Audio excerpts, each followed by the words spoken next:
O martelo do leiloeiro desabou sobre a mesa de carvalho antiga com um estrondo que fez tremer os candelabros de cristal na sala de estar da mansão em Alfama, selando não apenas o fim de uma era, mas o abismo que engoliria uma família inteira.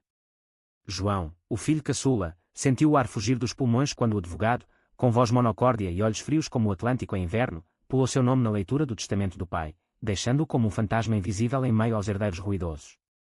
Mas no canto sombrio da sala, onde as cortinas de veludo vermelho filtravam a luz dourada do entardecer lisboeta, uma figura se ergueu devagar, Miguel, o irmão mais velho, o gay que todos juravam ter sumido para sempre nas ruas de Porto, e cujo olhar flamejante prometia não uma herança, mas uma vingança tecida de segredos e corações partidos. A mansão dos Oliveira, encravada nas colinas íngremes de Alfama, era um labirinto de memórias e mágoas, com paredes forradas de azulejos que contavam histórias de navegadores e amores proibidos, mas agora ecoava apenas o silêncio opressivo da traição. O pai, Dom Afonso Oliveira, um armador naval que construíra um império de navios mercantes cruzando o Tejo até ao Índico, morrera subitamente de um ataque cardíaco durante uma tempestade no mar, deixando para trás não só uma frota de barcos enferrujados, mas um testamento que rasgava a família ao meio. Os irmãos, João, o ambicioso arquiteto de 28 anos, Isabel, a irmã do meio, uma pintora boêmia de 32, e agora Miguel, o primogênito de 35, o exilado, estavam reunidos pela primeira vez em uma década, sob o pretexto da partilha, mas com o veneno da ausência pairando como névoa sobre o rio. João piscou, incrédulo, enquanto o advogado prosseguia, distribuindo ações da companhia marítima para Isabel e para o tio Ricardo, o primo oportunista que sempre farejava fortunas alheias. E para João Oliveira, nada além de uma menção simbólica de gratidão pelo seu esforço recente na firma, leu o homem de terno cinzento, como se as palavras fossem pedras atiradas a um poço sem fundo. João sentiu o rosto corar, as mãos tremendo sobre os joelhos. Ele havia sacrificado anos gerenciando os livros da empresa, ignorando festas e amores fugazes em prol do legado paterno, só para ser relegado a um parágrafo esquecido. Isabel, com seus cabelos negros cacheados caindo como cachoeiras sobre os ombros tatuados, soltou uma risada amarga, cobrindo a boca com a mão pintada de azul cobalto. Simbólico. Pai sempre soube como nos fatiar como um pastel de nata mal assado, murmurou ela, mas seus olhos dardejavam para a porta, como se esperasse um milagre, ou uma catástrofe. Foi então que o ar mudou, carregado de um perfume sutil de lavanda e sal marinho, o cheiro de quem havia navegado longe demais para voltar intacto. Miguel Oliveira, alto e esguio como um mastro de gávea, emergiu das sombras com passos deliberados, o casaco de lã cinza salpicado de gotas de chuva recente, os olhos castanhos profundos como o Douro em cheia. Ele não era mais o rapaz magro e assustado que fugira de casa aos 25, após o escândalo com o amante de infância, agora, era um homem forjado em exílios, com linhas finas ao redor da boca que falavam de noites insones e vitórias silenciosas. Boa tarde, família, disse ele, a voz grave e modulada como um fado melancólico, e quando nas paredes de azulejo. Parece que cheguei a tempo do banquete, ou do funeral do que restou de nós. O silêncio que se seguiu foi ensurdecedor, quebrado apenas pelo tilintar de um copo de porto derrubado por Ricardo, que se atrapalhou com as palavras, Miguel. Mas o pai disse que você estava morto. Sumido. Perdido nas Índias ou sei lá onde. Isabel se levantou devagar, os olhos arregalados, uma mistura de alívio e fúria dançando em seu rosto angular. Ela havia sido a única a escrever cartas para ele durante os anos, enviando-as para endereços incertos em Lisboa, Porto e até Coimbra, onde ele estudara arquitetura antes de tudo desabar. João, por sua vez, sentiu um nó na garganta. Ele idolatrara Miguel na infância, correndo atrás dele pelas ruas empedradas de Alfama, fingindo ser capitães de navio em caixas de laranja. Mas o pai os separara com punhos e pregações sobre pecados que afundam linhagens, e João, covarde, havia-se calado. O advogado, um homem franzino chamado Dr. Vasconcelos, ajustou os óculos redondos e folheou o testamento com mãos trêmulas. Sr. Miguel Oliveira. O testamento não o menciona. De fato, há uma cláusula que presume sua ausência permanente. Miguel sorriu, um sorriso que não chegava aos olhos, e tirou do bolso interno do casaco um envelope amarelado, selado com cera vermelha e o brasão dos Oliveira, uma âncora entrelaçada com uma rosa. Então leia isto, doutor. É uma codicila, assinada pelo meu pai 3 meses antes de morrer, em segredo, durante uma de suas viagens a Setúbal. Ele me escreveu, pedindo perdão. E prometendo que é meu por direito, não só terras e navios, mas a verdade que ele enterrou como um contrabandista enterra o ouro. A sala explodiu em murmúrios. Isabel avançou, tocando o braço de Miguel com hesitação, como se ele fosse um sonho prestes a se dissolver. Você voltou. Depois de tudo. Por que agora? Miguel a olhou, e por um instante, a máscara caiu, revelando o cansaço de um homem que carregava o peso de oceanos. Porque o amor, mana, não afunda navios. Ele os reconstrói. E eu vim por João também, pelo irmão que me salvou uma vez, sem saber. João ergueu a cabeça, o coração martelando como o sino da Sé de Lisboa ao amanhecer.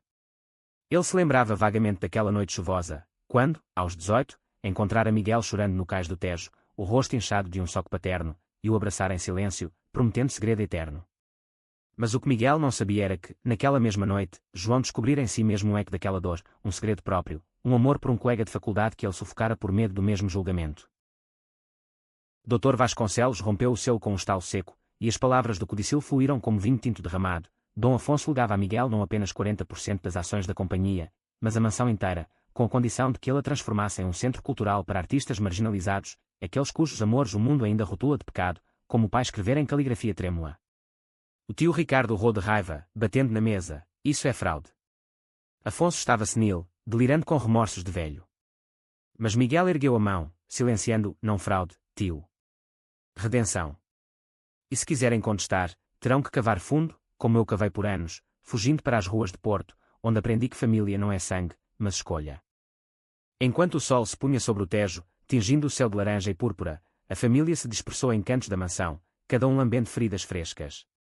Isabel puxou Miguel para o jardim interno, onde jasmins trepavam pelas treliças de ferro forjado, e ali, sob as estrelas precoces, ele contou fragmentos de sua odisseia, os anos como designer gráfico em uma galeria underground no bairro Alto, o amor efêmero com um violinista espanhol que partira com o vento, e a carta final do pai, entregue por um marinheiro anônimo, que o convocara de volta. "Eu pensei que ele me odiava", confessou Miguel, a voz embargada. "Mas no fim, ele viu o que eu sempre soube, que o meu amor, por homens, por arte, por esta terra, é o que nos torna Oliveira de verdade, não os negócios frios." João, isolado em seu antigo quarto no sótão, com vista para as luzes piscantes de Lisboa, abriu uma gaveta empoeirada e tirou uma foto amassada. Ele e Miguel, adolescentes, rindo em uma praia de Cascais, com o mar lambendo suas pernas. Lágrimas quentes escorreram por seu rosto. Ele havia se tornado o filho perfeito, heterossexual aos olhos do mundo, casado brevemente com uma mulher que nunca amara, só para aplacar o fantasma paterno. Mas agora, com Miguel de volta, as muralhas ruíam.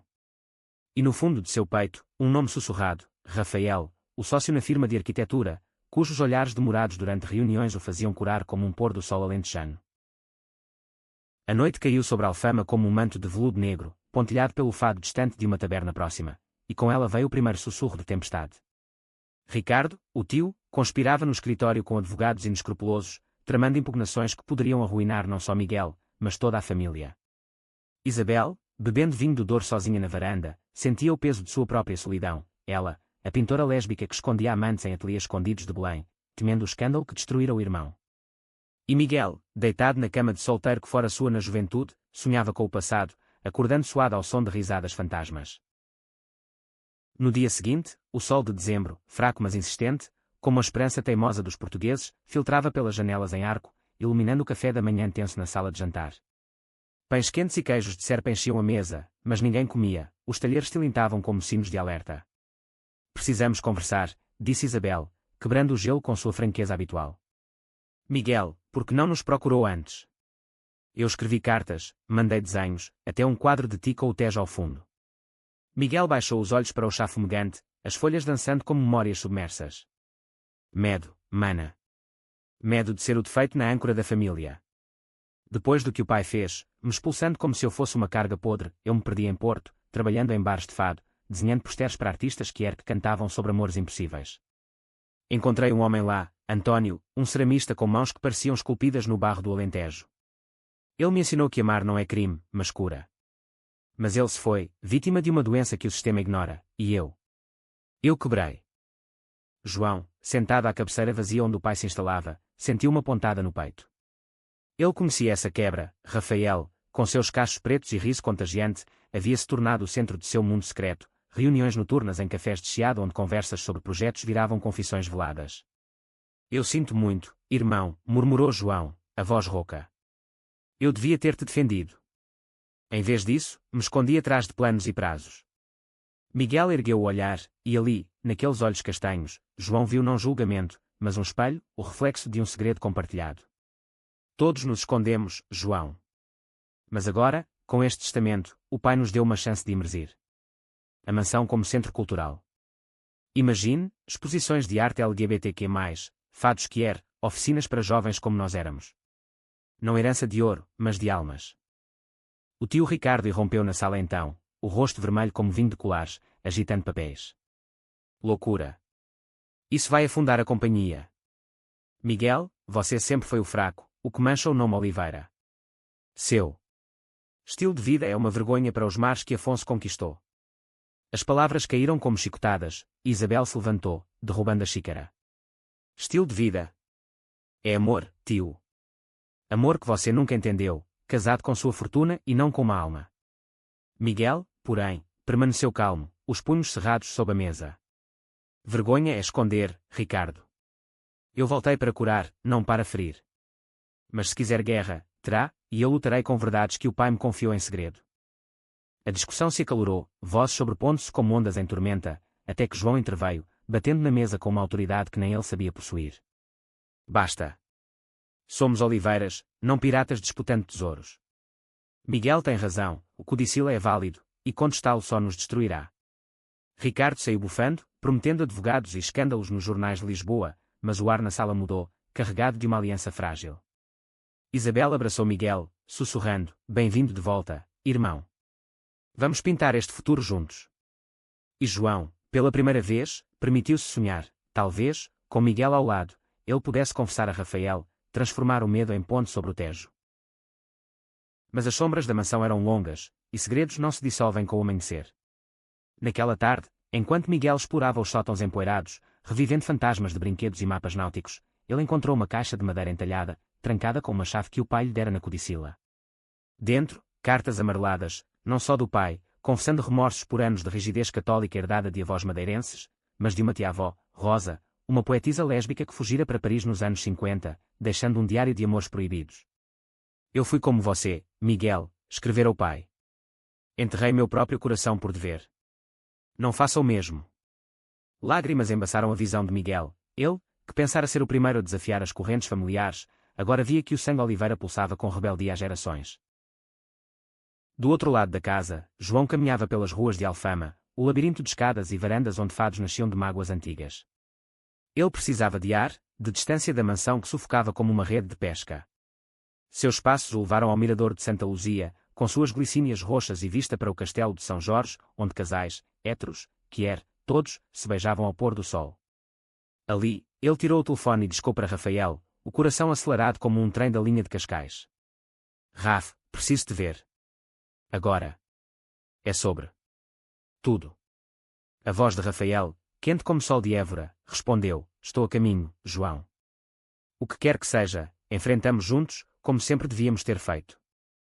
Quando Rafael chegou, alto e atlético, com uma jaqueta de cor e um sorriso que iluminava mais que os lampiões de ferro, João desabou.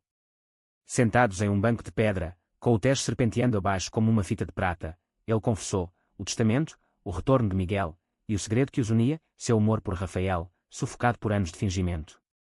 Eu tenho medo, Raf. Medo de ser como Miguel, expulso e esquecido. Mas vê-lo agora, com ele de volta. Me dá coragem. Rafael pegou sua mão, os dedos entrelaçando-se como raízes de oliveira. Coragem não é ausência de medo, amor. É navegar apesar dele. E eu te amo desde o primeiro blueprint que desenhamos juntos. Enquanto isso, na mansão, Isabel descobria sua própria reviravolta.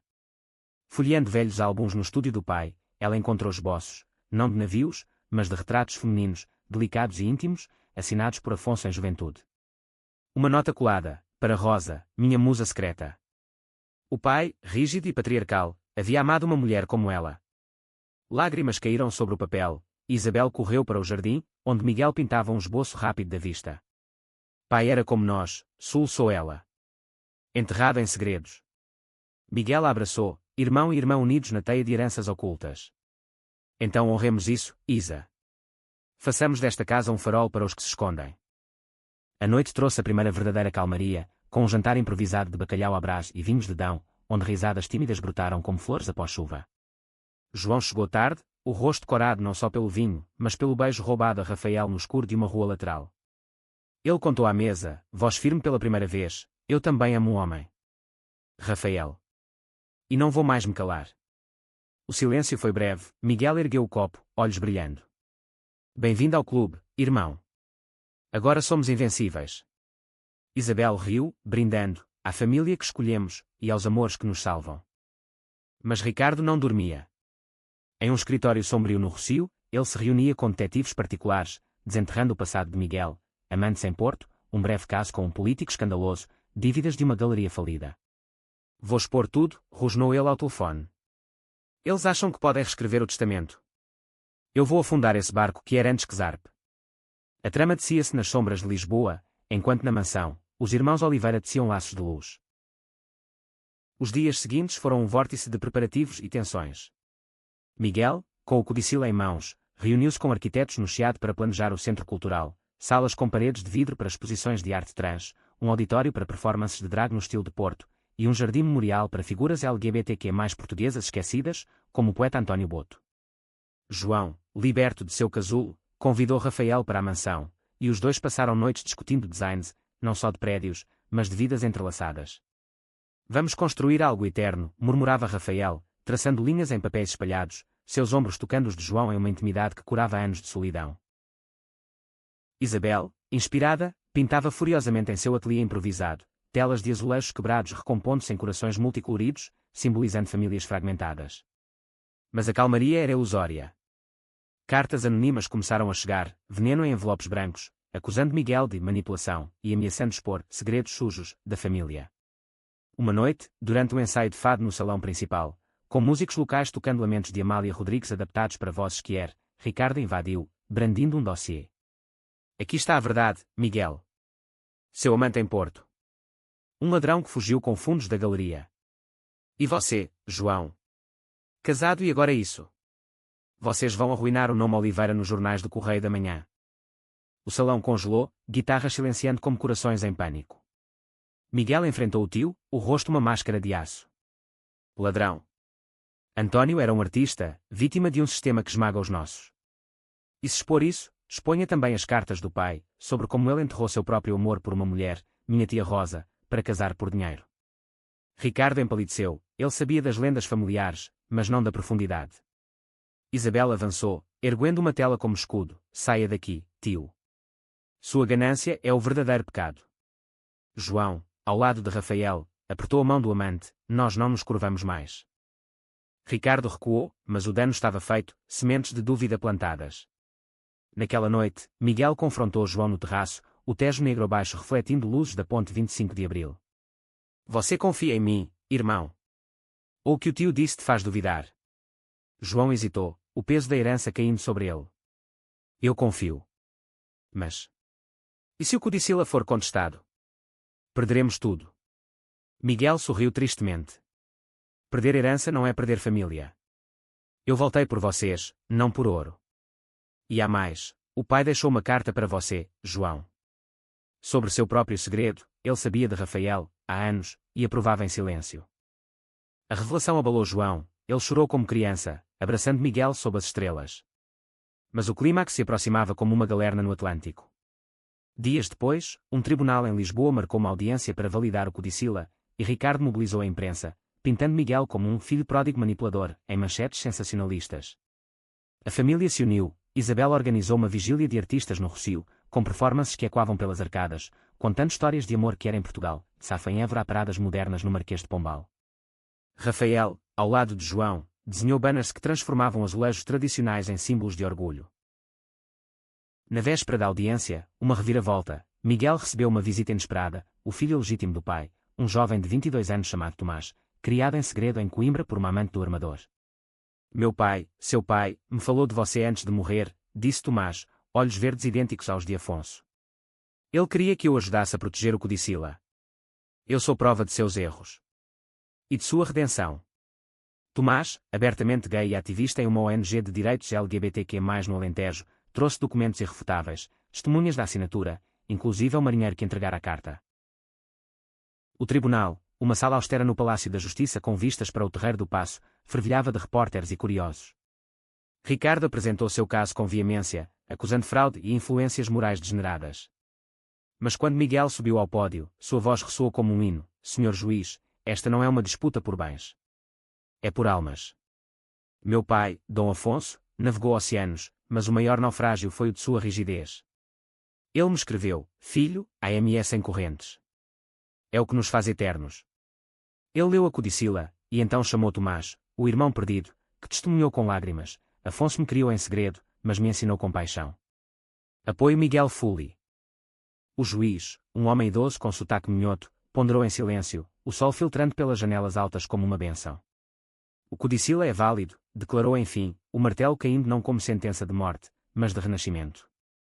Ricardo saiu derrotado, sua ganância exposta como um navio encalhado, mas a família Oliveira emergia transformada. Nos meses seguintes, a mansão de Alfama floresceu. O centro cultural, batizado Âncora Rosa, em homenagem à tia-avó, abriu com uma gala sob as estrelas, fados que era e quando pelas ruas, exposições de Isabel vendendo por fortunas, e oficinas onde jovens contavam suas histórias. Miguel e seu novo amor, um curador de arte de Setúbal, com riso fácil e mãos gentis, passeavam pelos jardins, planejando expansões. João e Rafael casaram-se em uma cerimônia simples no Miradouro, com o Tejo como testemunha, e adotaram um cachorro resgatado de uma praia de Cascais, simbolizando laços escolhidos. Isabel encontrou paz em uma parceira, uma escritora de Évora que transformava suas pinturas em romances. E Tomás, o irmão tardio, integrou-se como o elo que faltava, organizando eventos que curavam feridas antigas. Uma noite, reunidos à mesa com vinhos velhos e memórias frescas, Miguel ergueu o copo, ao pai, não pelo que nos negou, mas pelo que nos devolveu, uns aos outros. Risos encheram a sala, e fora, Lisboa pulsava, cidade de amores impossíveis que, no fim, sempre zarpam para o horizonte. Mas a verdadeira reviravolta veio em uma carta final, encontrada em um compartimento secreto da mansão. O pai legara não só bens, mas um diário inteiro de sua juventude, confessando um amor por um marinheiro em Macau, sufocado por dever. Eu falhei, filhos, terminava ele. Mas vocês, com seus corações livres, me redimem. Lágrimas e abraços selaram o ciclo, e os Oliveira navegaram adiante, não como herdeiros de impérios frios, mas de um legado de amor que desafiava mares e preconceitos. A vida seguiu, tecida de rotinas luminosas, manhãs de café com pastéis de Belém, tardes de design com Rafael, noites de fado onde Miguel cantava versos seus sobre retornos improváveis. João, outrora o filho invisível, agora liderava projetos que integravam arquitetura que era em bairros de Lisboa, transformando sótãos em espaços seguros. Isabel expunha em galerias de Porto, sua arte um farol para mulheres como ela. E Tomás, com sua energia jovial, conectava a família a redes ativistas, garantindo que a Âncora Rosa não fosse só um nome, mas um movimento. Anos depois, em um verão quente de 2030, a família se reuniu no jardim para o aniversário de Miguel, 40 anos, marcados por linhas de riso em vez de dor. O Tejo brilhava, e enquanto fogos estalavam sobre a ponte, Miguel sussurrou a João: valeu a pena voltar. João, com Rafael ao lado, sorriu: cada tempestade, irmão. Cada uma nós trouxe aqui. E assim, em Alfama eterna, os Oliveira provaram que o amor, uma vez ignorado, sempre traz a maior das reviravoltas, não no testamento, mas nos corações. A brisa do Tejo carregava o sal de memórias antigas quando Miguel acordou na manhã após a audiência, o sol filtrando pelas persianas de madeira entalhada da mansão, pintando listras douradas no chão de mosaico. Ele se espreguiçou, o corpo ainda tenso da batalha no tribunal, mas o peito leve como um veleiro em calmaria. Ao lado, dormia seu amor, Duarte, o curador de Setúbal com sardas no nariz e um jeito de franzir a testa ao ler catálogos de arte que o fazia parecer um menino descobrindo o mundo. Miguel sorriu, traçando o contorno do ombro dele com o dedo, um gesto simples, mas revolucionário, pois outrora tais toques eram roubados nas sombras de Alfama. Lá embaixo, a cozinha zumbia com o aroma de pão fresco e café forte, Isabel já de pé, rabiscando ideias em um caderno enquanto mexia ovos mexidos com chouriço.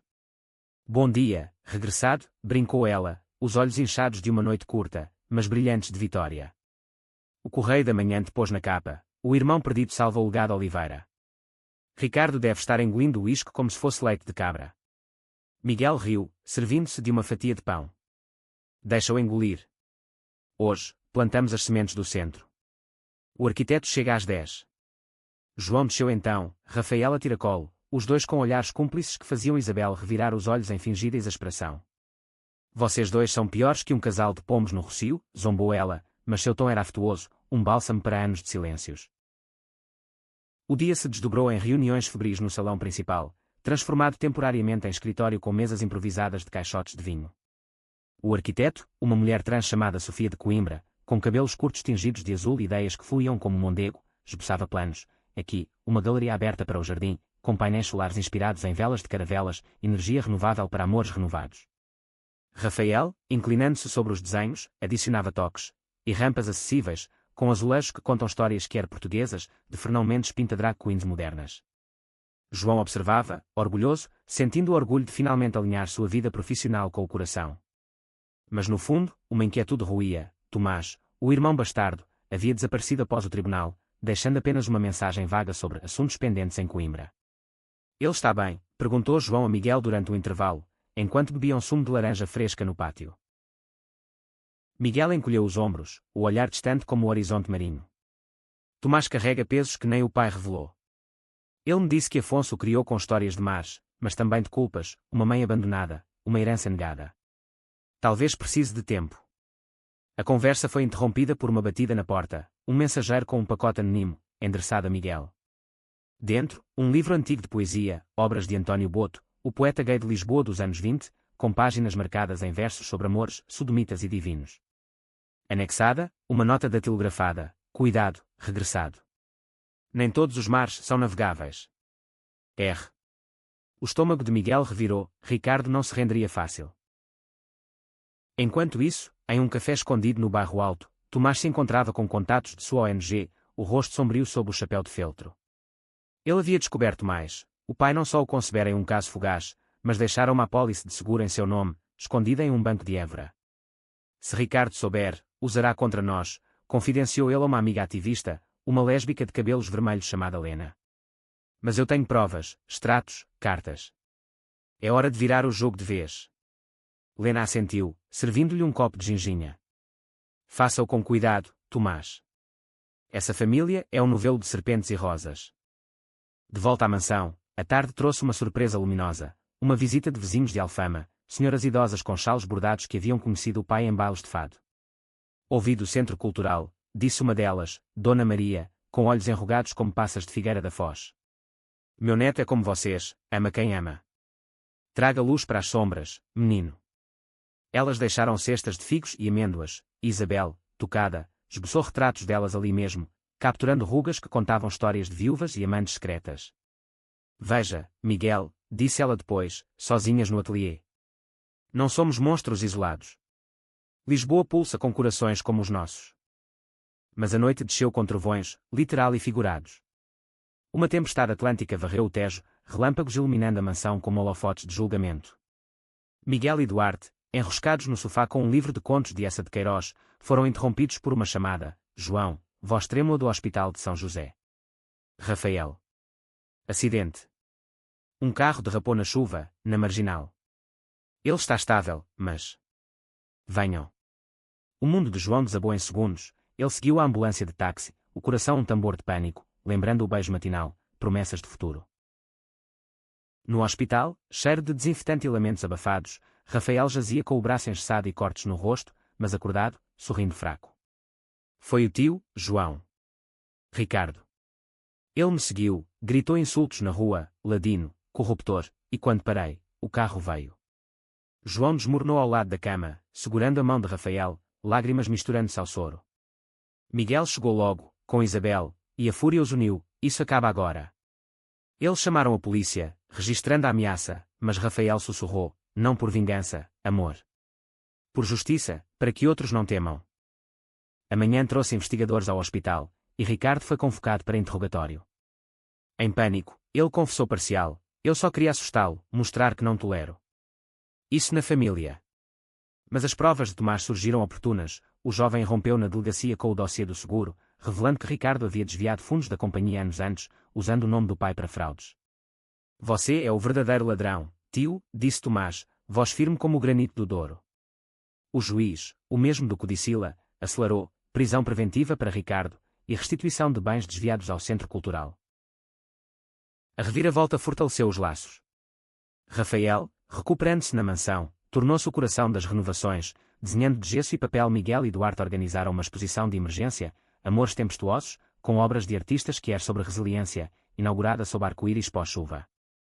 João, ao lado de Rafael na abertura, discursou, meu irmão voltou de exílio para nos lembrar, o amor não é herança, é revolução.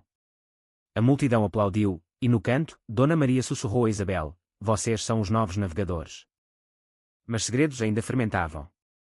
Uma carta de Tomás revelou mais, o pai tivera um pacto com Ricardo, silêncio sobre o filho bastardo em troca de lealdade nos negócios.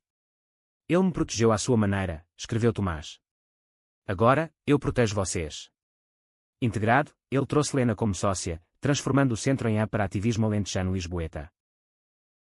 Meses passaram em harmonia frágil, até uma carta anónima chegar novamente, desta vez, de uma ex-amante de Ricardo, confessando cumplicidade em desvios, mas também uma oferta, documentos provando que o codicil incluía uma cláusula secreta, legando terras em Sintra para um santuário quier. Use isso para curar, dizia a nota. Miguel, lendo à mesa familiar, sentiu o peso, mais uma camada do pai, mais uma chance de redenção. A família viajou a Sintra, névoas encantadas envolvendo palácios como véus de mistério. Lá, em uma quinta abandonada com fontes secas e rosais selvagens, eles sonharam, um retiro para escritores LGBTQ+, com vistas para o oceano. Pai nos deu asas, não âncoras, disse Isabel, pintando o local ao vivo. João e Rafael plantaram uma oliveira, raízes para o futuro. Miguel, abraçando Duarte, sussurrou, voltar valeu cada onda. E assim, o legado se expandia, não em ouro, mas em corações livres, provando que a maior reviravolta é o amor que persiste, contra tempestades e testamentos. O outono de 2026 chegou a Lisboa com folhas douradas caindo como confetes de uma parada esquecida, e com ele, a primeira grande prova do Centro Cultural Âncora Rosa. Miguel acordava cedo agora, o ritual de café forte e esboços matinais com Duarte uma âncora em si, mas naquela manhã, o telefone tocou com urgência, uma jornalista do Público, ávida por uma entrevista sobre o escândalo Oliveira que virou farol quier. Venha à mansão, convidou Miguel, sentindo o estômago apertar, exposição era uma lâmina de 2 gumes, cortando sombras mas também feridas frescas. Enquanto Isabel preparava o salão com flores de jasmim e banas tecidos à mão por artesãs de Mafra, João e Rafael finalizavam os toques no jardim, bancos curvos inspirados em conchas de Vieira do Minho, onde visitantes podiam sentar e ouvir podcasts de histórias LGBTQ+ portuguesas. Tomás, agora residente oficial, coordenava a equipe de voluntários, jovens de todo o país, de um trans de Faro a uma lésbica de Braga, todos famintos por pertencimento. Isso é maior que nós, disse ele a Miguel no pátio, enquanto penduravam luzes de corda que piscavam como estrelas no Douro. Pai nos uniu no fim, mas nós o honramos no começo. A entrevista fluiu como vinho de Bucelas, a jornalista, uma mulher de meia idade com sotaque alentejano e olhos curiosos, sendo perguntas sobre o exílio de Miguel, o codicila, o amor por Duarte. Como superar o preconceito familiar, perguntou ela, gravador estalando. Miguel pausou, olhando pela janela para o Tejo, onde barcos de pesca dançavam. Com honestidade brutal. Meu pai me baniu por ser gay, mas no leito de morte, confessou seu próprio amor reprimido. Isso não apaga a dor, mas a transforma em ponte. Duarte, ao lado, apertou sua mão sob a mesa, um lembrete silencioso de que solidão era passado. Mas o dia trouxe conflito inesperado. Durante o tour guiado para um grupo de estudantes de arte da Universidade Nova, um rapaz, alto, com boné virado e tatuagens de âncoras nos braços, zombou abertamente, então isso é o legado do velho Oliveira. Um clube para invertidos. Meu avô trabalhava nos navios dele e dizia que gente como vocês afunda frotas. O grupo murmurou, tensão espalhando-se como óleo no mar. Isabel, sempre a leoa, avançou, invertidos. Somos os que endireitamos caminhos torcidos pelo ódio. Saia, se não suporta a verdade. O rapaz, corando, foi arrastado por amigos, mas suas palavras ecoaram, reabrindo cicatrizes. Naquela noite, ao redor da mesa com bacorros assados e salada de azeitonas, a família desabafou. Ele me lembrou o pai nos piores dias, confessou João, o garfo parado no ar. Rafael, ainda mancando levemente do acidente, acrescentou, é o medo deles, não nós. Mas dói. Miguel, mastigando devagar, revelou, eu enfrentei isso em Porto, bares onde me chamavam de maricas e jogavam copos. Mas cada insulto me fez mais forte. Vamos usar isso na próxima exposição, Vozes Afundadas, Arte sobre Bullying Quier. Tomás assentiu, olhos flamejantes, e eu trago testemunhos da ONG. Transformamos veneno em vinho. Dias depois, a reviravolta veio de onde menos esperavam. O rapaz do tour, chamava-se Diogo, reapareceu à porta da mansão com uma carta de desculpas e um desenho cru, um navio que era navegando ondas de ódio, inspirado nos azulejos da casa. Meu avô contava histórias erradas, explicou ele, voz trêmula. Eu sou bi, escondido da família. Seu centro. Me deu coragem. Miguel o convidou para dentro, e Diogo tornou-se voluntário, seu talento para grafite iluminando muros com murais de resiliência. Enquanto isso, em Sintra, o santuário progredia. João e Rafael lideravam as obras, transformando a quinta em um oásis, quartos com vistas para o Palácio da Pena, uma biblioteca de literatura que de Camões reinterpretada a contemporâneos como Maria José Pires. Mas uma carta de uma advogada em Lisboa abalou o progresso, resquícios do processo de Ricardo, ele, solto sob fiança, apelara, alegando coerção emocional no codicila. Ele diz que Afonso foi manipulado por influências externas, leu a advogada por telefone. Fúria e medo misturaram-se, a família se reuniu em videochamada, com Tomás de Coimbra, eu tenho áudios, pai gravando confissões para mim, sobre Ricardo e os desvios. É a bala de prata. A audiência de apelação, em uma sala abafada do Supremo Tribunal, foi um caldeirão. Ricardo, mais magro e amargo, vomitou acusações, Miguel voltou como um fantasma vingativo, usando sexualidade para roubar. Mas quando Tomás subiu, reproduzindo o áudio, voz rouca de Afonso, Ricardo, seus roubos me envergonham mais que meus pecados. Proteja os meninos, ou perca tudo, o salão gelou. O juiz rejeitou a apelação, e Ricardo, derrotado, fugiu para o Algarve, cortado da família para sempre. A vitória pavimentou o caminho para a inauguração em Sintra, uma noite de estrelas cadentes, com poetas recitando sob árvores centenárias, fogueiras crepitando histórias de amores ancestrais. Isabel dançou com Lena, sua chama recente, enquanto Miguel e Duarte trocavam votos informais ao luar. João, abraçando Rafael, sussurrou, sem você, eu ainda estaria afundado. E Tomás, brindando com cidra local, sentiu pela primeira vez um lar. Mas o verdadeiro clímax emocional veio semanas depois, em uma visita surpresa, a mãe dos irmãos, Dona Clara, viúva reclusa em uma vila de Óbidos, aparecer à porta com malas. Eu soube pelo jornal, disse ela, olhos vermelhos. Fugi da dor de Afonso por anos, mas ver vocês me faz querer lutar. Ela confessou, sabia dos amores de Miguel e João, mas calara por medo. Agora, com 65 anos, declarava-se aliada, pronta para contar sua própria história, um flerte juvenil com uma camareira no Porto. A família a acolheu, e Dona Clara tornou-se a guardiã das receitas antigas no centro, cozinhando para eventos com tempero de perdão. Mães erram, disse ela a Isabel uma tarde, amassando massa para pastéis. Mas netos, e amores, curam. A mansão, outrora túmulo de segredos, pulsava vida. No inverno, com Natal se aproximando, os Oliveira celebraram não com laços vermelhos, mas com uma árvore decorada de fitas arco-íris, contos ao redor da lareira. Miguel, lendo o diário do pai para todos, fechou o ciclo, ele nos deixou quebrados, mas nós nos refizemos inteiros. E fora, Lisboa sussurrava fados de esperança, provando que retornos trazem não só reviravoltas, mas renascimentos eternos. A neve rara de Lisboa, flocos tímidos que derretiam antes de tocar o Tejo, caía na véspera de Ano Novo quando o telefone de Miguel tocou, rasgando o silêncio da mansão aquecida por lareiras crepitantes. Era Sofia, a arquiteta trans, voz excitada, Miguel, o funding veio. Uma fundação europeia para centros quer 500 mil euros para expandir Sintra e Alfama. Mas a porém, precisam de um evento de gala internacional, com celebridades. Miguel riu, o som ecoando pelas escadas em espiral. Então chamamos o mundo para dançar fado com nós. Os preparativos consumiram janeiro como um furacão suave, Isabel protestando convites em forma de âncoras estilizadas, João e Rafael reformando o auditório para 200 convidados, Tomás coordenando mídias com Lena, que viralizava teasers no Instagram com hashtag Sancora Rosa Amor Portugues. Dona Clara, agora a matriarca radiante, testava menus, cataplana de marisco com toques veganos para aliados diversos. Mas sob a euforia, tensões borbulhavam, Duarte, pressionado por um deadline em Setúbal, discutia com Miguel sobre prioridades, arte ou ativismo. Você está se diluindo, amor. Miguel, exausto, retrucava, sem ativismo, a arte morre em galerias vazias. A primeira rachadura em seu idílio. João sentia ecos disso, com Rafael, as noites de design viravam discussões sobre a adoção, quero filhos, João, para ensinar que amor não tem gênero, mas João hesitava, fantasmas do pai sussurrando falhas.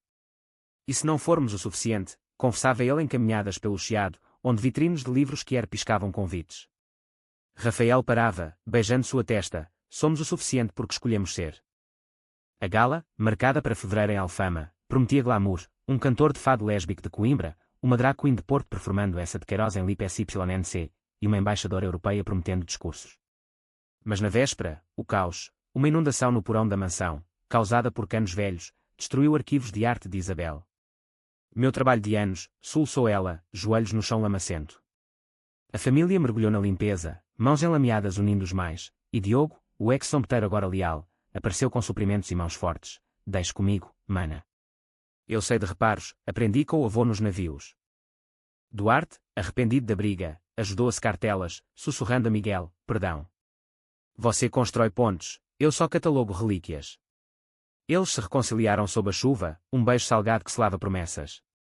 Tomás, por sua vez, descobriu na bagunça uma relíquia, um medalhão do pai, com foto de Rosa, a tia lésbica. Ela era minha avó espiritual, murmurou ele, passando a Dona Clara, que chorou. Eu a conheci em Óbidos, dançamos em bailes secretos. A gala, milagrosamente, brilhou. O auditório, iluminado por lustres de cristal restaurados, encheu-se de risos e taças tilintando. A embaixadora elogiou: Portugal, berço de explorações, agora explora corações. O cantor de fado arrancou aplausos com versos de amor entre marinheiros, e a drag queen, em plumas vermelhas, satirizou Ricardo como o pirata falido. No clímax, Miguel discursou: esta âncora não prende, liberta. Pelo meu irmão João, que emergiu das sombras, por Isabel, que pinta revoluções, por Tomás, o elo perdido, e por todos vós, que navegais conosco. Mas a noite virou quando, no meio da dança, uma figura encapuzada, um infiltrado de Ricardo, pago para sabotar, derramou tinta vermelha nos murais de Diogo, gritando: que era lixo.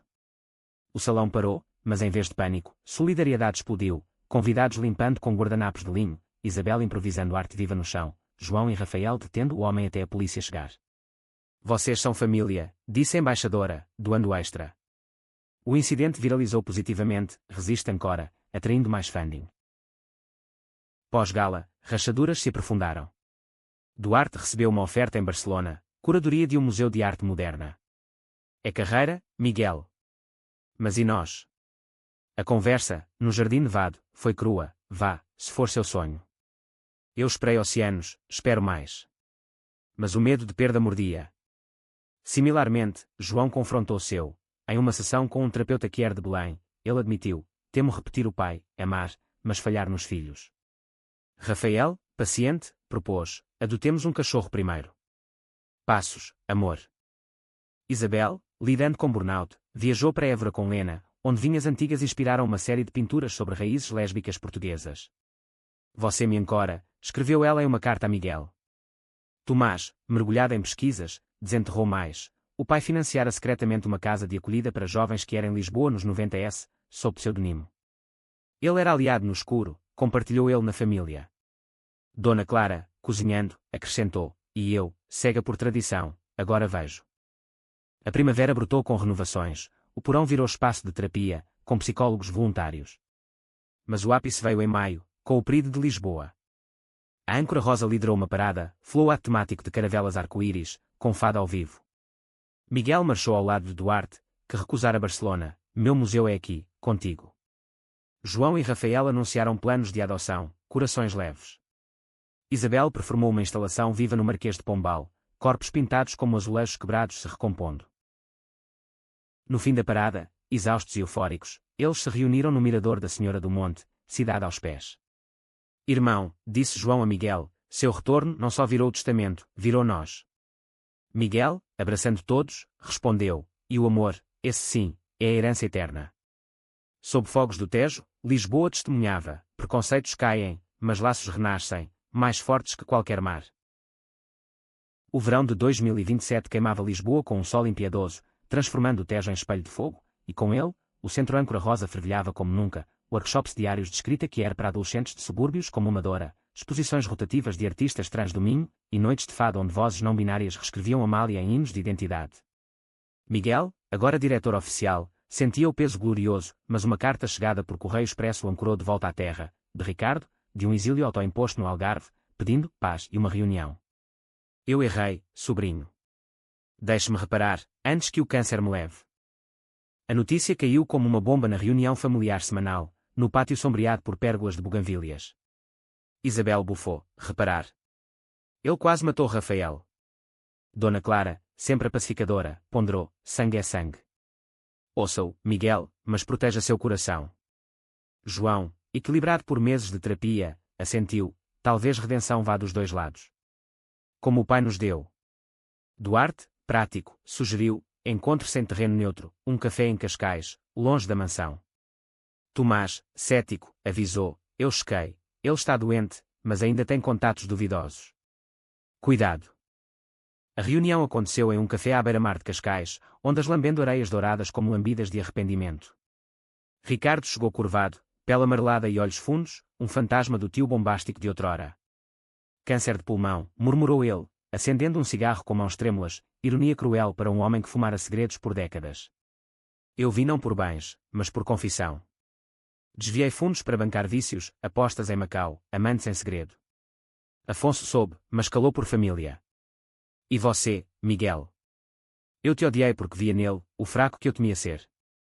Miguel ouviu, chasfriando na xícara, o mar rugindo fundo. Ódio não justifica violência, tio. Mas perdão. Talvez, se mudar. Ricardo entregou um pendrive, registros completos de desvios, o suficiente para limpar a companhia do ar para a âncora.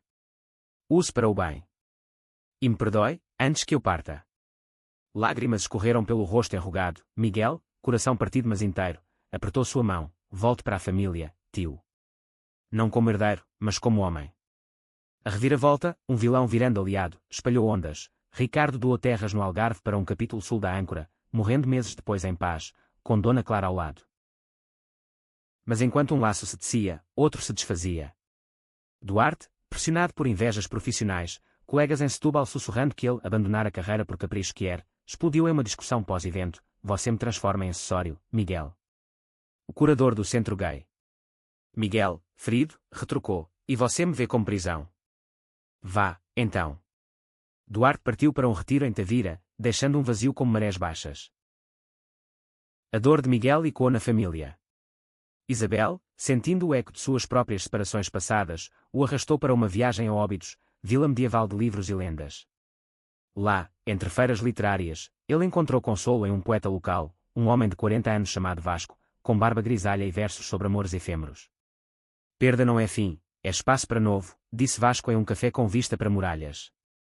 Não romance imediato, mas sementes, conversas noturnas que curavam. João, por sua vez, enfrentava seu clímax paternal. Aprovado para adoção, eles receberam uma menina de 8 anos, Sofia, órfã de uma família conservadora em Setúbal, com olhos curiosos e medo de rejeição. Ela é como nós éramos, sussurrou Rafael na primeira noite, ninando-a enquanto João lia contos que eram adaptados. Mas Sofia chorava à noite, pesadelos de ser errada, e João duvidava, e se eu falhar como pai? Uma sessão familiar com o terapeuta trouxe luz, visitas à âncora, onde Sofia pintou com Isabel, dançou fado com Tomás, e viu Miguel, agora mentor de jovens, como farol. Papai João, você é arco-íris, disse ela uma manhã, abraçando-o. O coração dele inchou, paternidade não era perfeição, mas presença. Tomás e Helena anunciaram gravidez, via inseminação, um bebê é en-route para o outono. Vamos criar um ativista minúsculo, riram eles em um churrasco no jardim. Dona Clara, avó radiante, tricotava roupinhas com fios multicoloridos. Mas a maior surpresa veio de Isabel. Ela propôs a Helena em uma exposição em Belém, sob os Jerónimos, com um anel de azulejo. Casa comigo, minha musa alentejana. Helena, lágrimas brilhando, aceitou, sim, para pintarmos o mundo juntas. O verão culminou em um festival na âncora, revés do mar, celebrando reviravoltas. Artistas de toda a Ibéria performaram, flamenco que era de Sevilha misturado a fado, e Miguel, subindo ao palco com Vasco ao lado como amigo, compartilhou, perdi amores, mas ganhei família. O testamento ignorou-me, o destino me coroou. Aplausos ribombaram, e no after-party, Duarte reapareceu, não para reconciliação romântica, mas amizade. Eu errei, Miguel. Mas admiro o que construíste. Fica em Tavira, curando outros corações. Abraços selaram paz. Enquanto folhas de outono caíam, a família crescia, Sofia chamando todos de tio, o bebê de Tomás e Helena nascendo como um sol de setembro. Miguel, caminhando com Vasco pelas praias de Cascais, sentia o ciclo, retornos não param, eles evoluem. Obrigado por voltar, irmão, escreveu João em uma carta de aniversário. E Miguel, respondendo, soube, a reviravolta maior era viver amando, apesar de tudo. O ciclo das estações em Portugal é um fado em si, invernos suaves que sussurram promessas, verões ardentes que testam resoluções, e 2028 trouxe um outono particularmente dourado, com o Tejo refletindo folhas de castanheira como moedas de um tesouro reencontrado. A âncora rosa, agora um farol reconhecido pela Unesco como patrimônio cultural que era, preparava sua maior empreitada, um simpósio internacional em Sintra, reunindo académicos, artistas e ativistas de Lisboa a Lisboa, de Luanda a Luanda, e quando diásporas portuguesas.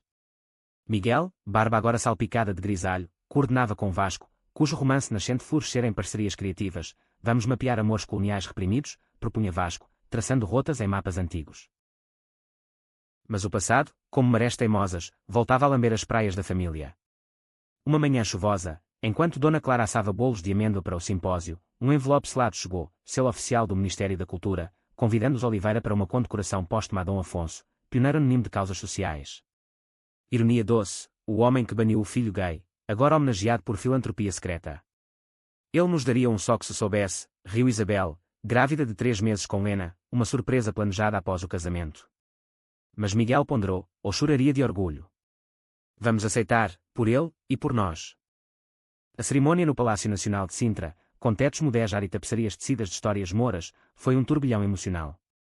Políticos discursaram sobre a tolerância portuguesa, mas quando Miguel subiu, com Sofia de 10 anos agora tagarela ao lado, ele subverteu: meu pai navegou mares, mas o maior foi o da aceitação.